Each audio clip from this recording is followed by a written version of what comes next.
Hello दोस्तों, कैसे हैं आप लोग। सक्सेस वर्ल्ड एमसीक्यू में आप सभी का स्वागत है।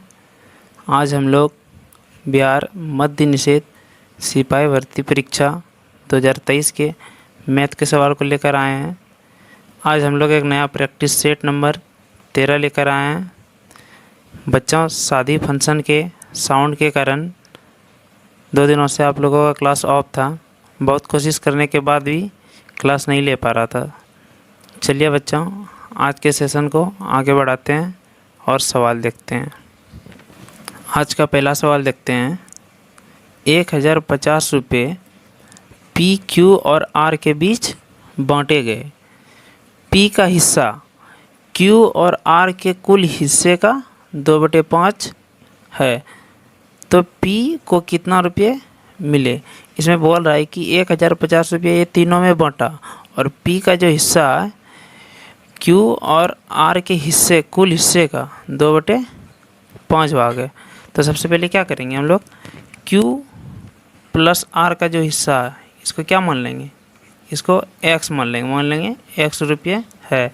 और क्यू और आर का हिस्सा अगर एक्स रुपये हो गया तो पी का हिस्सा कितना हो जाएगा, पी का हिस्सा हो जाएगा क्यू और आर के हिस्से का 2/5 भाग, मतलब 2x/5 रुपया हो जाएगा पी का हिस्सा। तो क्वेश्चन में क्या है कि 1050 रुपये को बांट रहा है, तो इसका मतलब तीनों का जो योग है, तीनों को जो पैसा मिल रहा है, मतलब क्यू प्लस आर को जो मिल रहा है और पी को जो मिल रहा है, ये तीनों को मिला के कितना मिल रहा है 1050 रुपये। तो चलिए इससे एक्स का मान निकाल लेंगे और एक्स का मान पी में रखेंगे तो क्या हो जाएगा, पी का हिस्सा निकल जाएगा। तो क्यू प्लस आर का कितना हिस्सा है एक्स और पी का हिस्सा है 2x/5 बराबर 1050 रुपये। एलसीएम लेंगे तो क्या हो जाएगा 5x + 2x 7x/5 बराबर 1050 रुपये। और 7x और 5 उधर चले जाएगा 1050। उसके बाद x का मान जब निकालेंगे तो क्या हो जाएगा 1050 गुने 5/7 और 7 से कटाएंगे 15 बार में 105 और एक जीरो बैठ जाएगा। तो 150 गुने 5 कितना हो जाएगा, x बराबर 750 रुपये। तो x का मान 750 रुपये निकल रहा है। और क्वेश्चन में क्या दिया था, तो p क्या है, q और r के कुल हिस्से का कितना है 2/5 भाग। तो इसी में x का मान रख देंगे 2 गुने 750/5। इसमें रख देंगे 750, x की जगह रख दिए तो 5 से कटाएंगे 750 को, 5 से कितना में कटेगा, 5 से 15 में 75 जीरो हो जाएगा और 150 दूने 300 रुपया क्या हो जाएगा, पी का हिस्सा हो जाएगा। तो क्वेश्चन में ये पूछा था कि पी को कितने रुपये मिले, तो पी को कितने रुपये मिलेंगे 300 रुपये पी को मिलेंगे। ऑप्शन नंबर बी बिल्कुल सही जवाब हो जाएगा। क्वेश्चन नंबर 2 की ओर चलते हैं। प्रथम 50 प्राकृतिक संख्याओं का औसत कितना है। एक दिन बच्चे और आप लोगों को प्राकृतिक संख्याओं का औसत निकालने बताए थे लगातार। चलिए कमेंट में जवाब देंगे। तो क्या बताए थे, सबसे पहले आप लोगों को ध्यान में होगा कि प्रथम n प्राकृतिक संख्याओं का योग कितना होता है, n × n + 1/2। और उसी में बोला जाए कि n प्राकृतिक संख्याओं का औसत, औसत में क्या करते हैं, जितना संख्या रहता है नीचे भाग देते हैं। तो n संख्या रहेगा तो क्या करेंगे, n से भाग दे देंगे। तो इसी फॉर्मूले पे चलिए बैठाते हैं। प्रथम n प्राकृतिक संख्याओं का, तो 50 प्राकृतिक संख्या है और 50 + 1/2 × 50, बस इसी फार्मूले पे बैठेंगे क्या होगा, डायरेक्ट इसका आंसर निकल जाएगा। तो 50 से 50 कट जा रहा है और 50 और 1 कितना हो जाएगा 51/2 और 51 को 2 से भाग देंगे कितना हो जाएगा 25.5 क्या हो जाएगा, प्रथम 50 n प्राकृतिक संख्याओं का औसत हो जाएगा। तो ऑप्शन नंबर डी बिल्कुल सही जवाब हो जाएगा 25.5। क्वेश्चन नंबर 3 की ओर चलते हैं। कौन सी धनराशि 2 वर्षों में 4% वार्षिक चक्रवृद्धि ब्याज की दर से 1352 रुपये हो जाएगी। तो चक्रवृद्धि ब्याज में हो जाएगी तो मिश्रधन है, तो चक्रवृद्धि ब्याज में मिश्रधन का फॉर्मूला क्या होता है, p × 1 + r/100 power t। p क्या है, मूलधन है और r दर और t समय। तो ये फार्मूला होता है चक्रवृद्धि ब्याज में मिश्रधन का। तो इसमें मिश्रधन दिया हुआ है वो निकालने क्या बोल रहा है, कौन सी धनराशि, क्या निकालने बोल रहा है, मूलधन। तो मूलधन को कैसे निकालेंगे, तो इसी फार्मूले पे बैठा देंगे। तो कितना दिया हुआ है, कितना हो जाएगी 1352 रुपये मिश्रधन दिया हुआ है और मूलधन निकालना है। तो क्या हो जाएगा 1 प्लस दर कितना है 4%, तो 4/100 और टाइम 2 साल का दिया है, 2 वर्षों में। तो इसी को सॉल्व करें तो क्या हो जाएगा, मिश्रधन निकल जाएगा 1352 बराबर P इंटू, और ये 4 से 125 बार में कट जाएगा। तो एलसीएम लेंगे 25 एक 26/25 पावर 2। तो प्रिंसिपल निकालना है, तो 1352 इधर है और इसको उधर ले जाएंगे तो नीचे 25 है, तो 25 क्या हो जाएगा, ऊपर चले जाएगा। स्क्वायर है तो 2 बार 25 लिखेंगे और 26 नीचे आ जाएगा। तो चलिए इसको कटाते हैं। तो 26 से कटाएंगे 1352 को, कितना बार में कटेगा, 26 से 52 बार में कटेगा। और फिर से 26 से कटाएंगे इसको, 2 बार में कटेगा। तो कितना हो जाएगा 25 25 625 और 625 दूना 1250 रुपये क्या हो जाएगा, मूलधन हो जाएगा। मतलब 1250 रुपये का राशि 2 वर्ष के बाद चक्रवृद्धि ब्याज पे कितना हो रहा है, 1352 रुपये हो रहा है। तो ऑप्शन नंबर सी बिल्कुल सही जवाब हो जाएगा, 1250 रुपये। क्वेश्चन नंबर 4 की ओर चलते हैं। 2 पासे एक साथ फेंके जाते हैं, दोनों पर आए अंकों का योगफल 7 आने की प्रायिकता क्या होगी। तो पासा बताए थे ना, एक पासा में क्या रहता है, लूडो का स्ट्राइकर, एक पासा में क्या रहता है 1 2 3 4 5 6, और दूसरा पासा में भी सेम चीज़ रहेगा, दोनों को एक साथ फेंक रहा है 1 2 3 4 5 6। और क्या बताए थे कि प्रायिकता निकालने के लिए क्या निकालना पड़ता है, एनी घटना की संख्या और बटे NS। तो सबसे पहले 7 किस किस कंडीशन में आ सकता है, दोनों पासा को जोड़ के, अगर इसका 1 आ जाए इसका 6 आ जाए 7 हो जाएगा।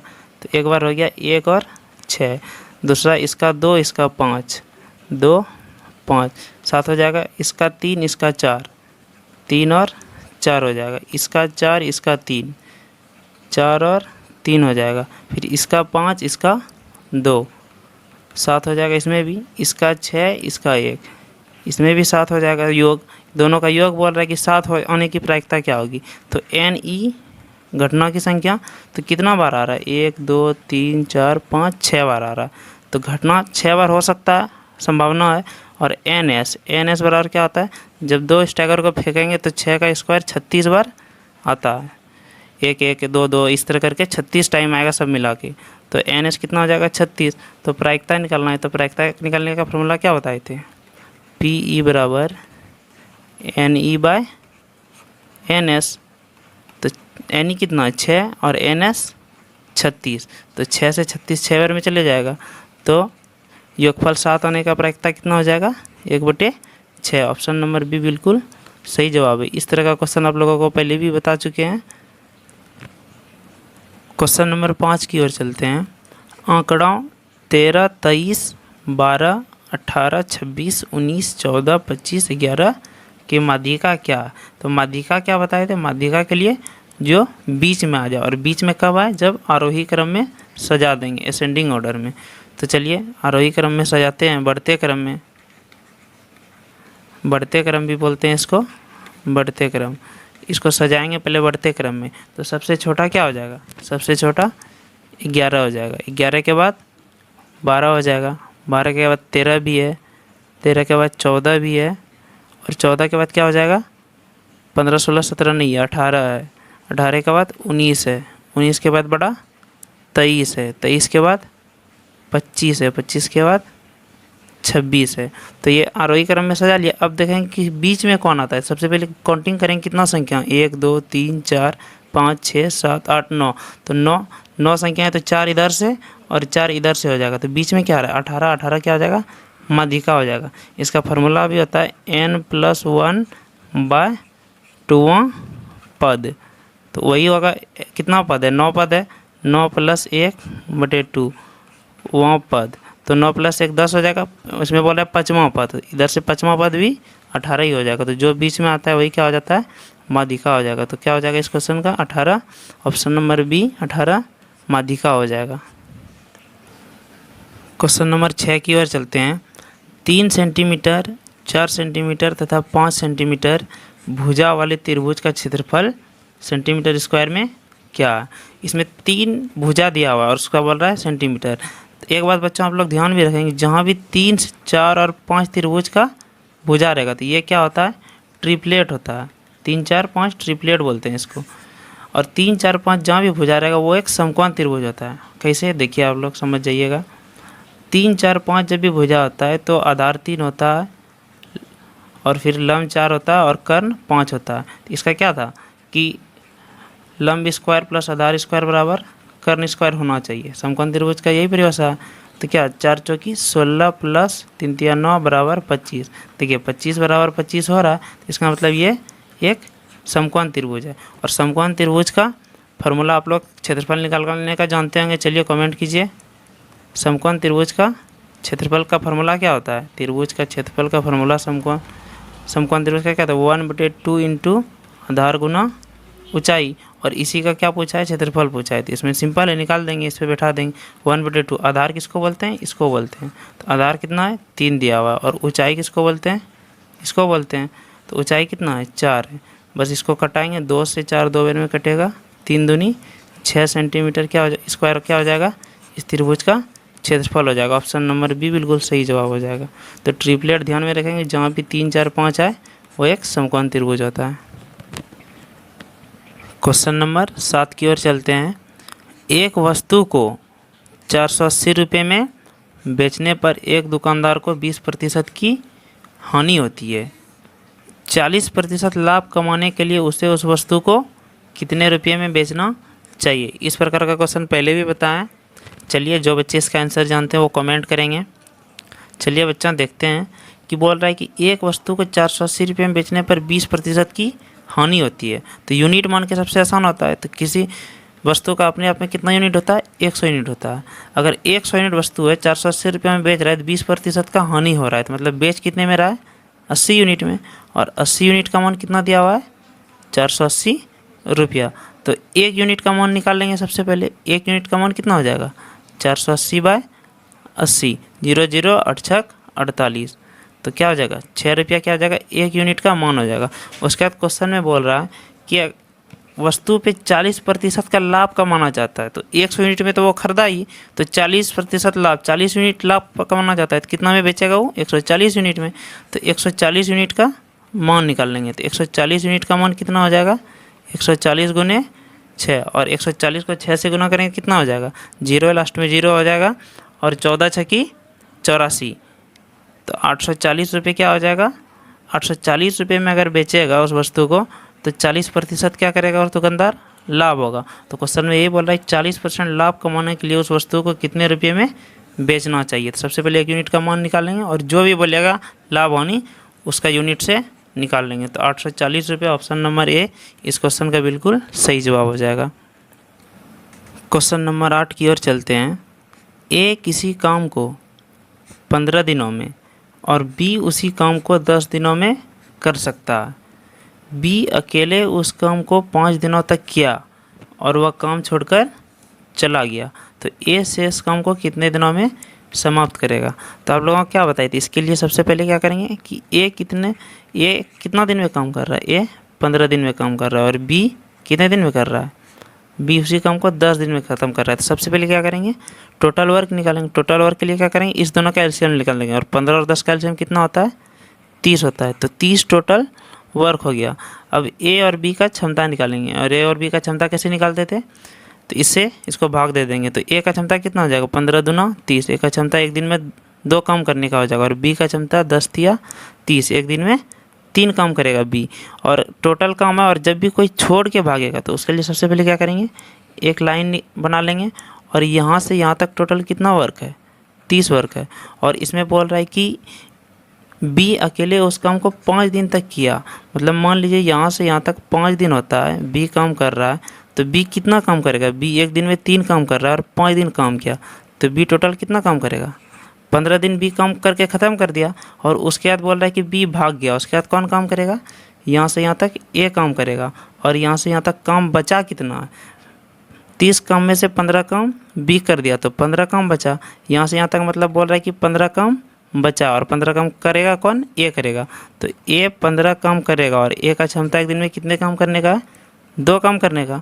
तो ए 15 काम को एक दिन में 2 काम करता है, तो कितना दिन में करेगा?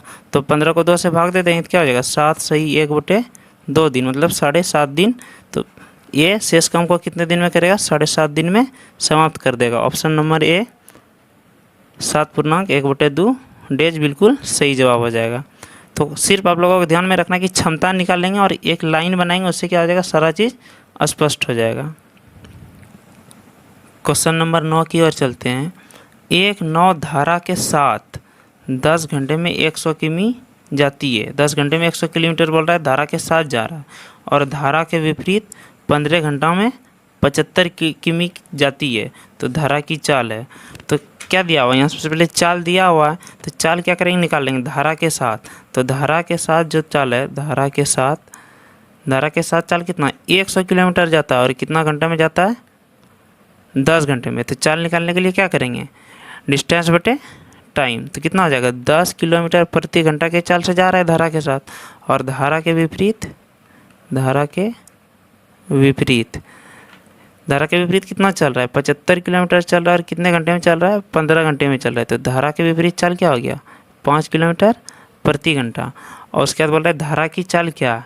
तो यहाँ पे धारा के साथ दिया हुआ है नाव का चाल 10 किलोमीटर प्रति घंटा और धारा के विपरीत 5 किलोमीटर प्रति घंटा। और जब भी इस तरह से क्वेश्चन दिया हुआ जाए, दोनों साइड का चाल दिया हुआ रहेगा और धारा का चाल पूछे, तो धारा का चाल बराबर डायरेक्ट फार्मूला होता है, क्या होता है कि धारा के साथ चाल माइनस धारा के विपरीत चाल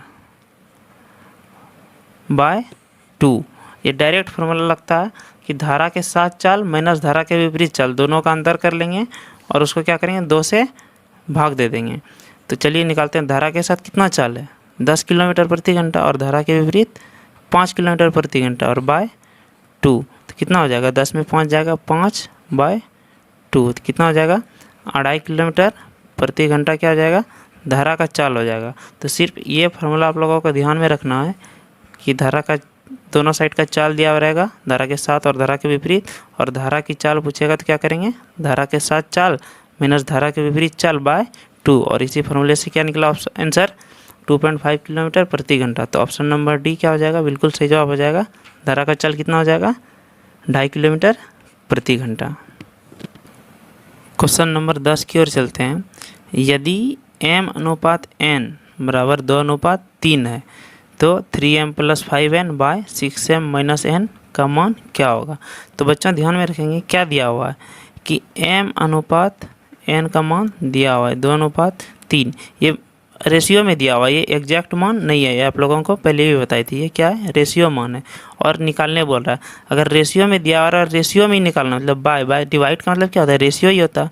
अगर रेशियो में निकालने बोलेगा तो इसी रेशियो को रख देंगे, क्या हो जाएगा? उसका मान आ जाएगा।